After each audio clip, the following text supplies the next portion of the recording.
भारत में प्रमुख नदियाँ कौन सी हैं?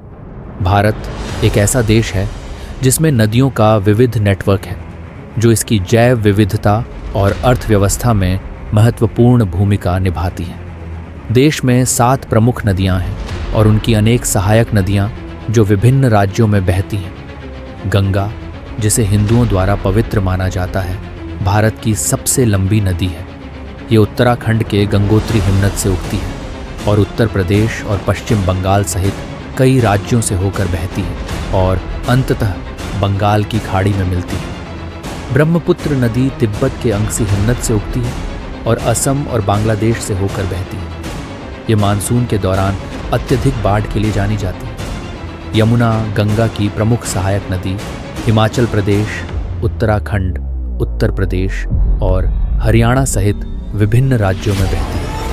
दक्षिण गंगा के रूप में जाने जाने वाली गोदावरी भारत की दूसरी सबसे लंबी नदी है, जो मुख्यतः महाराष्ट्र और आंध्र प्रदेश में बहती है। कृष्णा नदी महाराष्ट्र, कर्नाटक और आंध्र प्रदेश को पार करती है। नर्मदा और ताप्ती भारत की केवल ऐसी नदियां हैं जो पश्चिम की ओर बहती हैं और अरब सागर में मिलती हैं।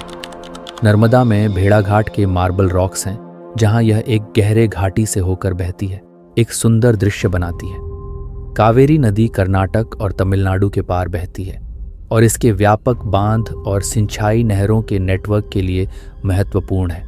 ये नदियां भारत की कृषि का समर्थन करती हैं, पेयजल प्रदान करती हैं, जल विद्युत उत्पादन करती हैं और आध्यात्मिक क्रियाओं के लिए पवित्र स्थलों के रूप में कार्य करती हैं। फिर भी इनकी महत्वपूर्ण भूमिका के बावजूद प्रदूषण और अत्यधिक उपयोग इन जल निकायों के लिए महत्वपूर्ण खतरे का कारण बनते हैं। भारत में नदियों का वर्गीकरण भारत की नदियां अपने उत्पादन के स्रोत, पाट और उनके बहने वाले क्षेत्र के आधार पर 4 मुख्य समूहों में वर्गीकृत की जा सकती हैं।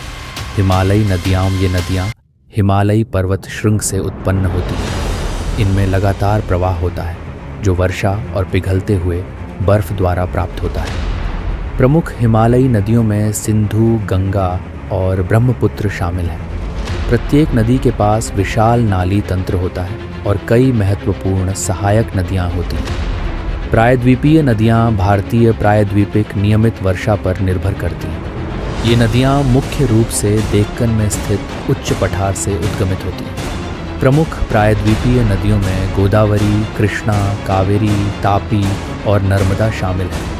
तटीय नदियाँ ये नदियाँ अपेक्षाकृत छोटी होती हैं और अरब सागर और बंगाल की खाड़ी में मिलती हैं। इनकी लंबाई कम होती है और इनके पाट पतले और लंबवत होते हैं। तटीय नदियाँ प्रमुखतः वर्षावशेष पर निर्भर होती हैं और इसलिए इनकी मात्रा में बदलाव होता है। अंतःस्थलीय नदी बेसिन की नदियाँ ये नदियाँ समुद्र में नहीं बहती हैं। इनकी धाराएं आंतरिक झीलों में मिलती हैं या मरुस्थल में लुप्त हो जाती हैं।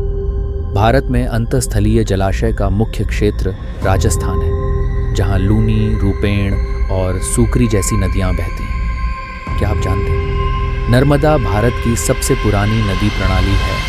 ये प्रायद्वीप की सबसे बड़ी पश्चिम की ओर बहने वाली नदी भी है, जो मध्य प्रदेश में पहाड़ों की अमरकंटक श्रेणी के पास से निकलती है। ये देश की 5वीं और गुजरात की सबसे बड़ी नदी है।